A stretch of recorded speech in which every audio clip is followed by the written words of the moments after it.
मंच पर उपस्थित देश के संसद रत्न बैरिस्टर खासदार हमारे दिलों की धड़कन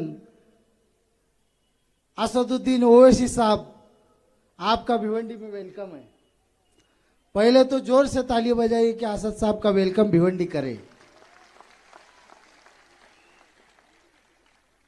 हमारे महाराष्ट्र के शेर औरंगाबाद के खासदार, जिनकी रिक्वेस्ट पर यह सभा हो रही है, मैं इम्तियाज जलील साहब का तहे दिल से शुक्रिया अदा करता हूं कि उन्होंने असद साहब को यहाँ तक लेके आए। मैं इम्तियाज जलील साहब का यहाँ का जनरल सेक्रेटरी होने के नाते उनका भी शुक्रिया अदा करता हूँ। साथ ही साथ इस सभा को कामयाब करने के लिए जिन्होंने पैरवी की, ऐसे हमारे नेशनल स्पोक्स पर्सन बेबाक आवाज माजी आमदार एडवोकेट वारिस पठान साहब, उनका भी मैं शुक्रिया अदा करता हूं। सर, भिवंडी के ताल्लुक से मैं कुछ चीजें आपको बताना चाहता हूं। भिवंडी ये बुनकरों का, अलग अलग प्रांत से आए हुए लोगों का शहर है। यहाँ हर स्टेट का आदमी मिलेगा जो यहाँ कई सालों से बसा है, यहाँ पैदा हुआ है। ऐसे इस शहर में जब से ये महानगर पालिका बनी है, मजलिस ने कभी चुनाव नहीं लड़ा।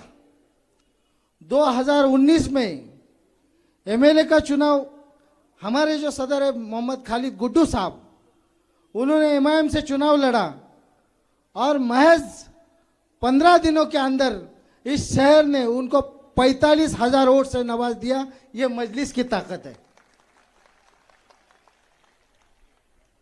मैं अपने से बता दूं, 2019 का लोकसभा का चुनाव हो रहा था। मैं असद साहब का दीवाना हूं। मैं उस भीड़ में इस स्टेडियम के आखिरी सीढ़ी पर बैठा था और सुन रहा था। इस 2 साल के दौरान आज मैं असद साहब के सामने बैठकर यहाँ भाषण कर रहा हूँ। ये मेरी खुशकिस्मती समझता हूँ। मैं इसके लिए आप सभी का शुक्रिया अदा करता हूँ। काम करने वालों की जमात है मजलिस।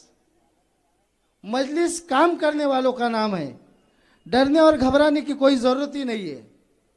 जो लोग ये समझते हैं कि एक शख्स को उठाकर जेल की सलाखों के पीछे डाल दो तो तुम्हारा काम आसान हो जाएगा, तो नहीं होगा।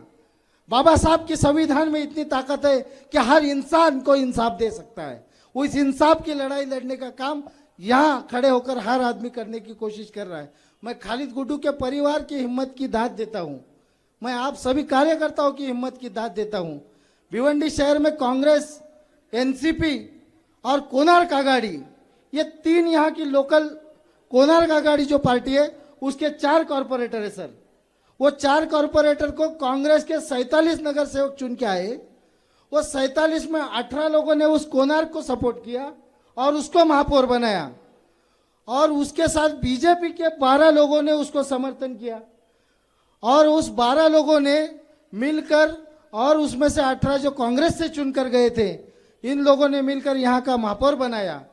इस शहर के अंदर 800 करोड़ का बजट है, मगर देश के हालात तो छोड़िए, यहाँ भिवंडी के हालात देखिए कि भिवंडी में ना चलने को सड़क है, ना पीने को सही से पानी है, ना भिवंडी के अंदर कोई अस्पताल है। एक लौता हॉस्पिटल है इंदिरा गांधी हॉस्पिटल, जो खुद वेंटिलेटर पर है, जहां लोगों का इलाज क्या होगा, उसका इलाज एक ही आदमी कर सकता है, और वो मजलिस का कैंडिडेट कर सकता है, असद साहब ही कर सकते हैं। उस हॉस्पिटल को जिंदा करने की जरूरत है। अभी 5 दिन पहले कांग्रेस ने एक प्रेस कॉन्फ्रेंस लिया और कांग्रेस ने कहा कि हमने 7 करोड़ का निधि लाया। दूसरे दिन एनसीपी के लोगों ने एक प्रेस कॉन्फ्रेंस की, उन्होंने कहा कि हमने 7 करोड़ का निधि लाया। वो दोनों में लग गया मुर्गियों का झगड़ा। वो बोले मैंने लाया, मैंने लाया, मैंने लाया। वो बोलता है मैंने लाया, मैंने लाया, मैंने लाया, मगर मिला किसी को नहीं है। वो खुद ही खा गए, खा खा के टर हो गए। एक छोटी सी कहानी मुझे याद आ रही है। एक गांव के अंदर एक किसान है, उसने सोचा कि एक बकरी पाल लूं और उस बकरी का दूध मिलेगा तो मेरे बच्चों को पिलाऊं। बकरी को वो दिन भर चारा खिलाता, वहां पर बांधता, रात में देखता तो दूध की थैली भरी हुई रहती थी, सुबह आता था तो दूध की थैली खाली रहती थी। उसके बाद उसको लगा कि बीवी ने दूध निकाल लिया, बीवी से पूछा, बीवी ने बोला मैंने तो नहीं निकाला। दूसरे दिन फिर दिन भर चारा खिलाया, रात में देखा दूध की थैली भरी हुई है, सुबह उठकर देखा तो दूध की थैली खाली है। 8 दिन का यही मामला चला, समझ में नहीं आ रहा था कि दूध गया किधर।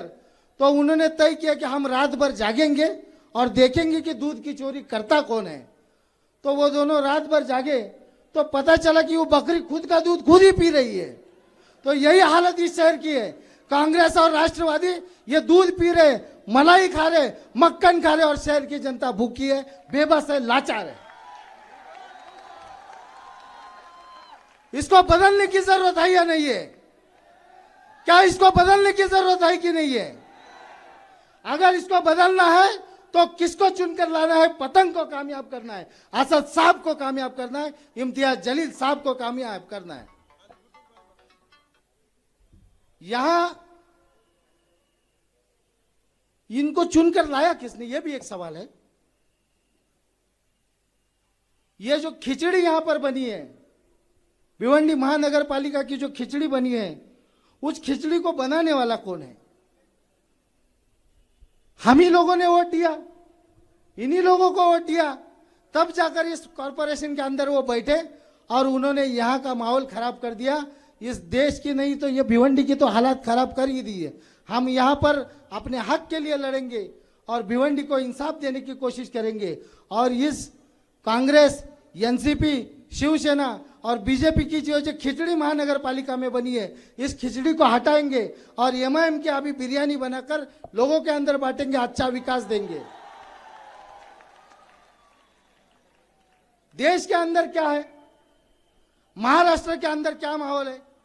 वारिस पठान साहब को, असद साहब को जब मैं टीवी पर डिबेट करते हुए देखता हूं, ये यहां पर बात करते हैं कि जीडीपी इतना नीचे गिर गया।